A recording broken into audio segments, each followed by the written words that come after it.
And once I graduated from US with my master's, I joined a startup as a first employee. So that was my experience also as a first employee at a startup.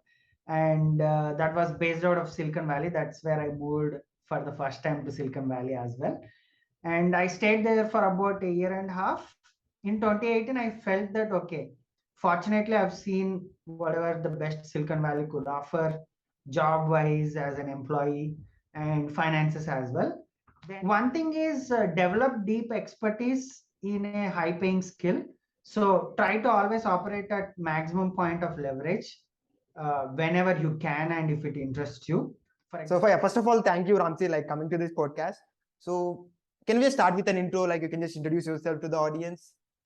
Absolutely. Thanks a lot, Suman, for first of all for invite me onto the podcast. I've been following your Twitter growth journey and glad that we got connected there and finally got to meet and chat. For those who are listening for the first time, I'm Ramsri, currently based out of Hyderabad, India. I primarily build micro SaaS, AI micro SaaS businesses. So Questgen.ai, Supermeme.ai, and most recently supertranslate.ai as well. And beyond that, I do AI consulting as well as teach AI courses on Udemy and my own personal website. That's about me in short. So that's really cool. Like we just want to know more about like your journey, how you just get started with tech. And I know like you've been moved to US, like you just studied there, you just been worked there, and you just came back to India. Like what's that complete journey? Like how you just started getting into tech, how you just moved to there, like what's that complete journey looks like? Sure, absolutely. So I got my bachelor's in India, and right after that I moved to US. So we are talking about almost 8 years to 10 years back. And then I was an electrical engineer, so mostly in the electronics, electrical engineering space. And image processing was one area that I was, a little bit interested in. And one thing led to another. From there, I got my master's in signal and image processing. And once I graduated from US uh, with my master's, I joined a startup as a first employee. So that was my experience also as a first employee at a startup. And that was based out of Silicon Valley. That's where I moved for the first time to Silicon Valley as well. And I stayed there for about a year and a half. I wouldn't say I did a great job because it was my first job out of college. So both managing technical as well as social or more like being at the job, the non-software skills, etc. It took me a little bit of time, but nevertheless, the startup did not take off. So I was looking for another job, and that's where I got to work at my last company in US, that where I stayed for almost 3.5, 4 years in due to surgical. So I joined as a computer vision engineer there and slowly started learning other things as well. And I think the biggest delta that I had was during the 2015 to 2018 year, the online MOOC revolution, that is online course where these Coursera, Udemy, Udacity, they took off. And I took almost like 40 to 50 courses in the span of 4 or 5 years. Cool. And that hooked on to me to the point that in 2018, I felt that, okay, fortunately, I've seen whatever the best Silicon Valley could offer, job wise as an employee and finances as well. Then in 2018, I decided because of the new learnings that I had in AI, I could think of novel ideas, and I used to constantly think, why doesn't this exist? Right now, people are manually doing this. This can be automated with AI. Why doesn't this exist? And I didn't know much about startups, to be honest. Like maybe few people here and there were doing, and I had some sideline thought about startups and other things, but I wasn't part of the ecosystem as such.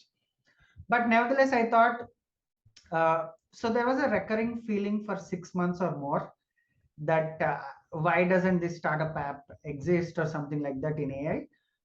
And that was part of it. And the second part of it was I wanted to kind of more stay closer to the family and do the things. I wanted to have more freedom in the sense of executing, etc. So I thought it's right time to move back to India. And 2018, I moved back to India. Then fortunately, in that process, I also stayed in Singapore for a year and a half because a startup accelerator gave me a chance to try out on multiple things.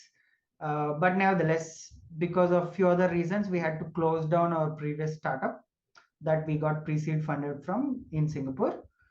Since then, I moved back to India in 2020 again. And for the last 2 years, I took a different approach. Instead of just not trying to build startups full time, since I have family and now I have a kid as well. I wanted to take a more blended approach of, mixing freelancing, then building micro SaaS, AI micro SaaS on the side, and making money from courses. So in 2020, I kind of began my creator journey, and now on LinkedIn, Twitter, YouTube, Medium, and personal email list as well. Across, I have like 55K audience that I've built over the last 2 years, and somehow I survived on freelancing, selling courses, and now I have almost 3 apps. Two of them are making revenue, and one is about to launch. So excited to see what's there for hold, but that's been my journey. That's really inspirational, Ramsri. Like, I've just been following you on LinkedIn, recently on Twitter as well. Like, and also I've been following your journey on YouTube as well. Like the content that you're just creating, the courses that you're just launching there. That's really awesome. Like, it's really difficult to take that decision coming back to India, like starting something new, or let's say trying out something new like freelancing, or let's say something building out some new things, etc. Like, it's really takes courage, and I just have mad respect for you. Like, it's really awesome. And congratulations for what you're just building, like all the apps that you're just having, like the Questgen, Supermeme, all other things. Like, they're just performing well. So I'm just really happy for you.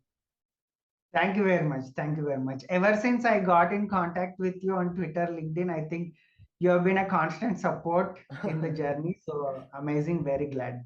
That's really cool. And the point that you just mentioned, like you just started your creator journey in 2020, like whether it's a creating content on YouTube, Medium, Twitter, LinkedIn, etc.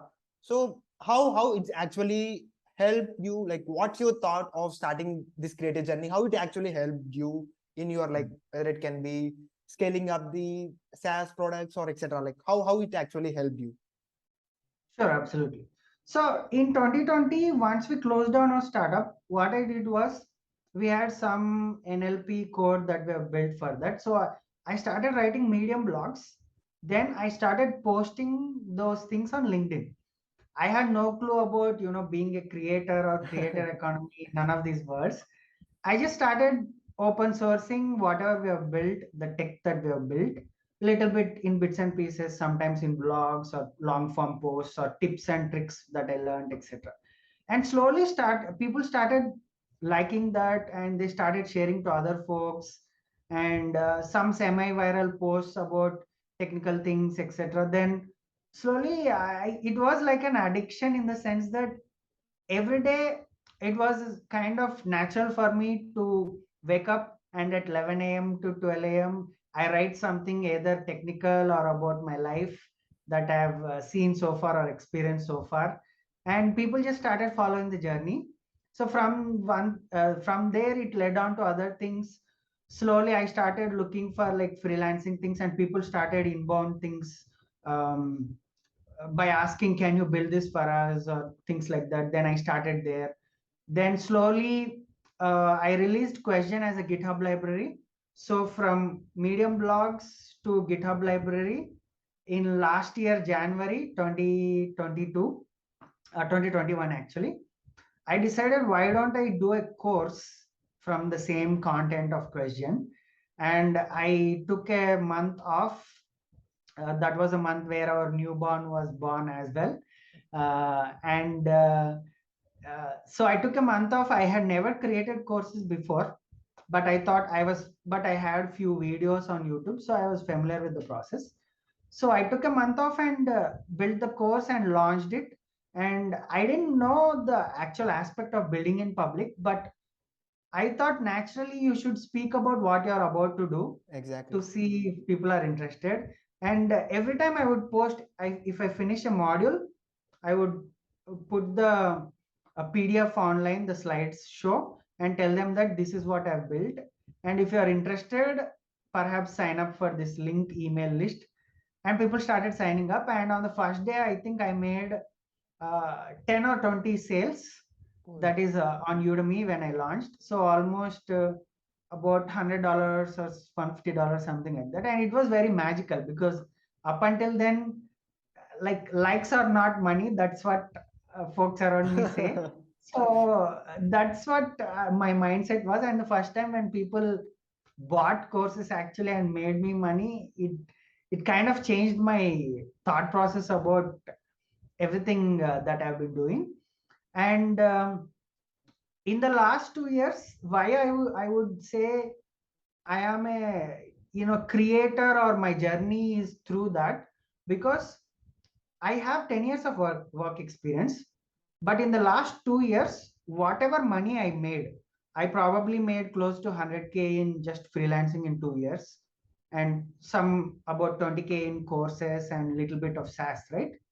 There is one thing that is very, very interesting now that I look back. All the money that came through, I did not, I did not do any outbound for consulting. Probably for courses, whoever were interested and I wrote some comments back. But beyond that, there was no outbound that was done by me to get consulting projects. Secondly, none of the projects that I did are from my college network, nothing like that. Usually people leverage their college network, but Exactly. I only got projects from random people that I have not met on the internet who watched me my journey, and that's how I made money. So the courses that I sold, the consulting that I did, and the SaaS that I have, none of them are promoted by my college or previous network. Everything is just online journey. So it's almost like I took like a rebirth after like 10 years working in industry on the online creator journey.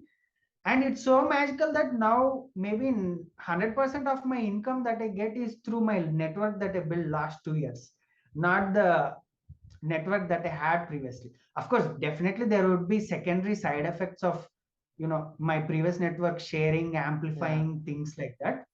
But it's a little magical for me to even believe that this has happened. So yeah, that's really cool. Like even now, I just suggest people who are just getting started with that. Not only about building some cool products, it just even it can be of learning something. So even now, I'm just suggesting that like probably they can just take you as an example, like how it just helped you in your journey, like over the past 2 years, how you just scaled up Right. that products, etc. Like that's really cool, Ramsri. Awesome, awesome. And So one thing that I say is, see, I went to masters, right? So and it's an usual trend that you go to masters, probably you take a loan of maybe let's say 50K or something like that. Let's just assume. Then you take loan and burn that money to learn something over 2 years in the hope that you'll earn back once you graduate with a higher returns, right? For me, it almost felt like that. In these 2 years, I was losing out on money initially when compared to my peers who are in jobs or other things. But I thought it's again an investment with an ROI. exactly. So whatever I have that could come back to me through a SaaS acquisition that I have, or my courses becoming big and I'm making some passive income. So I just thought it that way. Now after 10 years of graduating, I have another graduation kind of phase that I created where I consume income for time being for future growth. Yeah, that's really cool. And also, I've been seeing like you've been into this machine learning space, especially you just mentioned that you're just interested with, or let's say, passionate about computer vision at the beginning of your career. But currently you're just working with some cool NLP products, even some computer vision applications, etc. So what's your connection with machine learning? How you just get started with that? Like, what's your thought on the recent innovations as well, like language models, like Whisper, Right. all the things are taking off. So what's your overall take? How you just get started with that? And what's your opinion on current state of research that's going around NLP and computer vision? Definitely. So one thing that I believe is that, there were many breakthroughs in the last few years. Probably it started with BERT, then transformers like T5, and then large language models like GPT-3. Now we have Whisper, DALI, Stable Diffusion. So we are definitely on the cusp of a, new kind of wave of AI products. Because the way I look at AI is that whatever used to happen manually at scale, there was money involved, large volumes of money, and workforce, etc. That comes to a delta where AI will magically come in that place and take the market share a little bit, and probably it will create new opportunities definitely as well. And we are in that kind of the cusp of that revolution. And as product builders or even learners, you can choose to be on either side. It is uh, being part of this, which is either working for a company that is on high on innovation and growth, and being there at the forefront and building these, or if you are building products of your own, then leveraging all of these and building something that gives delta to people. That's where definitely you need to be at. And so when I started as computer vision engineer, I started learning few things more and more. And actually, when it came to NLP, I did it because we started an NLP company, and we were doing something similar to Questgen, which is taking any text and creating quizzes from it. And you know, prior to that, I didn't have any formal work experience or even learning experience in NLP, but of course, it's in the same domain of deep learning backed things. So I started my journey there, and in the last few years, I've established myself more as an NLP engineer than in computer vision or speech. But interestingly, I'm working with Whisper in the new on the new project. Let's see how it goes. And for those who are starting out, I would say, you know, uh, first you need to pick what interests you and what has demand as well. So find something that interests you in the machine learning space, because there is traditional machine learning that's dealing with data points, etc. Then you have image and videos, that is computer vision. Then you have text and speech, that is NLP, natural language processing. And each domain is, ocean in itself. So uh, you need to learn multiple things if you want to master, if you want to gain mastery. But to start off, you need to pick what interests you the most. As well as I always tell people that pick one of these ML domains and pick a real world domain, that is either healthcare, medtech, finance. Because doing one small project in finance, one in edtech, and one in, let's say, some agriculture industry, it's not going to go anywhere. One ML project here, one ML.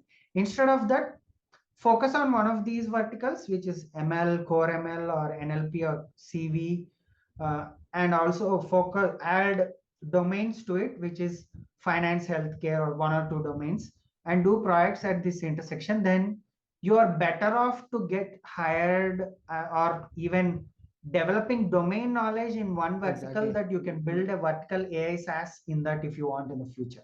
Yeah, that's a really important point. Like the domain knowledge, even if you have something core understanding of all the algorithms, all the techniques, etc. Like if we can't understand what's the problem statement, how we can just approach it, what's the use case of that particular domain, like probably like we are not gonna move forward, we are not gonna move too long.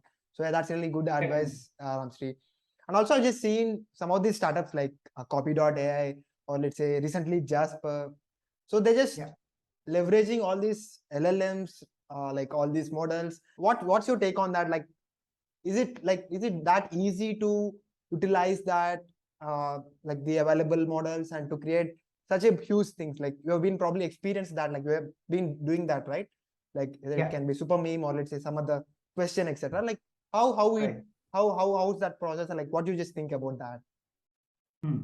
I think definitely these are inspirational journeys, be it Copy.ai, Jasper, etc. Because you can come in and leverage these large language models and build a business empire on top of it, perhaps as competing as any other existing previous companies that were built on previous technologies, right? So that gives kind of inspiration for new age AI SaaS builders and other folks. And what we need to realize is that all of this is somewhat democratization of AI. Prior to that, if you want to build a model and host, you need to know machine learning. You had to train on your data and do other things. Now, making AI as a service, either through large language models, like right now we even have DALI API created. So we have DALI API, we have GPT-3 API for text. So, and there's actually Whisper demo as well on OpenAI's website. You can just use upload any MP3 and get. So soon that will be also available as an API. Now, the main thing is that once AI becomes democratized, then your previous skills of, let's say, either marketing or software engineering, even to build systems that can scale and handle data, all those things are, very, very crucial. And now you can leverage on those and build. Simply put, prior to this, if you were to build an AI company, you had to be a core AI researcher or developer, probably 3 or 4 years back. Now, if you are a good software engineer, and if you are a good business person with minimal skills, even with leveraging no code tools, you can build the AI products for yourself. So no code meets AI, that's a very deadly combination now, where you are democratizing at multiple levels. That is making non-technical folks build AI, core AI products, which were hitherto only available to pure technical researchers building AI products. That's the magic that's happening now. Yeah, that's really true. Like what you just point that you just mentioned, like no code, the tools that are just available on the market. So we can just purely leverage that. You can just take that, leverage that. You can just mix like what are the available models. You can just combine that, and you can just build a proper like profitable business around that. So that's really cool. Like I just want to ask this, like how you just started with this Questgen AI. So what's the idea behind that? Like when you just started building that, so what's the problem that you just mind? Like probably if you're just starting something, we should evaluate the market. Like what's is this the right product? Who are our users? So probably we'll just do all these evaluations, etc. So how you just come up with this idea of Questgen AI? Sure. So back in Singapore in 2019, when I was working with an edtech co-founder, we started with a blank idea. So I am an AI person. I can build AI things, and you are from edtech. Let's see what can we do at the intersection of edtech and AI. So we had a few hypotheses. One is the adaptive learning, etc., is taking off. And can you recommend content, personalized content? So adaptive learning was one vertical. Second was all this live video teaching, like Vedantu, etc., live video teaching platforms are taking off. So can we do some computer vision analytics? How many people are paying attention? How many are sleeping? How many are distracted? And can we do some other things like live chat, where you can identify bullying and other things? So AI that is focused on live video feed. It could be distraction detection and other things. And the third vertical was generating these quizzes for edtech companies, MCQs, true or false, K-12 space, that is kindergarten to 12 space, automating this question creation process for tutoring chains, etc. And taking these three hypotheses, I was very adamant to write code because I've I've been doing that already, and there were always MVPs built. So this time I wanted to heavily avoid building anything. So we took these three hypotheses. We talked to almost 50 to 100 companies, edtech companies. Thanks to my edtech co-founder, she could get us most of the introductions. And as we were speaking, we broadly, laid out questions such that we want to identify. We used to ask questions like this. I mean, do you create quizzes? How often do you create quizzes? And do you have an internal team doing that? How much time do they take? If you don't have an internal team, are you outsourcing? Do you pay? How much do you pay for that? So all these high level questions that are not directly related to the product. And over time, we realized that a lot of companies are outsourcing this process to secondary companies called as question banks or item banks. They used to just give content and ask them to create questions and pay them some money. So we realized, why don't we build a tool, like a authoring tool, where you can put in text and in one click generate these questions. Probably you can just filter the questions now. The bad ones are ruled out and good ones are added to database. Why don't we do this? And we started with that, and that's how we kind of semi-validated. But unfortunately, later on, because of co-founder conflicts, we had to close down our company. But nevertheless, I took a more slower route because I don't have like tech connects as much. I wanted to more do it like a building public journey and built it slowly. But glad that Questgen is currently at $1150 MRR. But definitely the journey would have been accelerated if I partnered with an edtech person and do it like a proper full-time SaaS. Now I'm doing it part-time, but that's the story.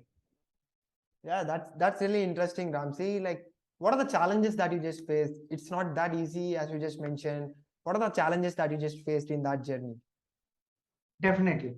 I think Questgen has been, personally a little bit of a tougher journey because I'm not a full stack developer. So first of all, converting these AI APIs into app means I need to learn something, either full stack, or what I did was learning no code tools like bubble.io to be able to build this.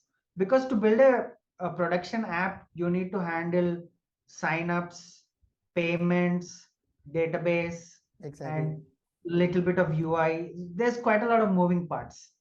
And you need to build the landing page, so landing page copy and other things. So I had to almost learn quite a lot of things in order to get this up and running. So first is learning full stack development with bubble.io using no code.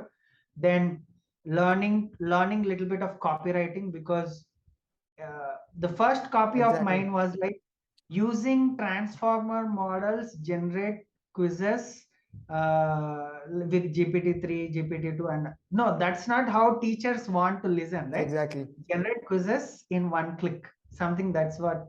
So I iterated, I learned a little bit of copywriting and then I iterated on it. Then other thing is SEO. You need, since my network that I have is mostly AI folks and a little bit of remaining, a little bit of those extended folks, I don't have reach within the teacher community. So I need to leverage on, other resources like SEO, where people can find me through Google. Yeah. So I learned SEO, then I made landing page very optimized for SEO and added all the, wrote some blog posts for SEO ranking and other things. Now I drive almost 3K traffic every month through SEO for Questgen. And yeah, marketing and, even selling to B2B. So people reach out for APIs to me. So I need to sell to B2B clients as well. So almost mastering multiple things. And slowly I've learned each thing and added on to the, like the Questgen's suite of tools. That's how I slowly I increase my capability by learning things on the side. Yeah, that's really awesome, Ramsri. Like, let's talk about like the other child of you. Like, like Supermeme. So what about that journey? Yeah, I think Supermeme is kind of like you can call it direct inspiration from Copy.ai Jasper, in the sense that I was thinking hard, how can we replicate Jasper's and Copy.ai's success in a different vertical? And we thought, memes is one area that's growing, and if you see the Google search trends, etc. And I first experimented in Google Colab. Can GPT-3 be hilarious, or can it generate some meme content, etc.? And initial results were good. Then this time I realized, let me not do the heavy lifting like I did with Questgen, learning all the things. Let me partner with the right folks. And since I've been building in public, I found Sanjeev, who is a professional memer with almost 40K audience across Twitter and LinkedIn with 1,000 plus likes on his memes. I pitched this idea to Sanjeev. He was on board. Then for full stack app development, I found Nico. He's a South African living in Netherlands. I found him online doing some templates for shipping SaaS, and I pitched that to him. And fortunately, everyone was on board, and we launched this year, almost February, March. And right now, we have almost 25,000 plus signups. To be honest, I would say the monetary success is nothing compared to Copy.ai or anything. We do have some decent 3-digit MRR. We think, there's still things that we can improve on the product market fit side. And honestly speaking, we not doing it full time as well contributed to the fact that we cannot iterate on some future features and push things faster as well. But we are slowly working on things, and let's see how it goes. Yeah. Yeah, that's really cool journey, Ramsri. Like even with Supermeme, I've just seen some of the things, some of the memes that generated by that. Like probably I'll just give links, all the links. Like even the people can just try that. Like they can just watch that. So yeah, that's really cool. And like we're probably coming to the end of this discussion. Like we've probably discussed your entire journey, how you just started with like let's say all these products. Like we just talked about the NLP as well. Like all about the LLMs, how companies are leveraging that. So from all your 10 years of experience, so if you just want to say one thing, like just want to summarize one main point, or let's say one big point, you just want to say to the users. So what's that thing? Like what's the thing that you just want to say? Got it. Okay. I think it's hard to summarize the journey in a single, few sentences. Exactly. But nevertheless, I'll give you some pointers from my journey, condensing everything. So one thing is develop deep expertise in a high-paying skill. So try to always operate at maximum point of leverage whenever you can, and if it interests you. For example, building startups is one of those. And develop deep technical expertise, and then as you grow older, be a broad generalist, add more things, or add folks who can complement you. That's what I would say. And Like learn people in who, public and build in public. yes, learn in public and build in public, earn in public as well. That's really cool. So yeah, thank you, Ramsri. Like I just probably discussed all the things that I just listed down. Like probably I just want to ask, probably audience are interested about. Like we just discussed most of the things. Like Awesome. yeah, like it's really awesome talking with you. So yeah, thank you, Ramsri.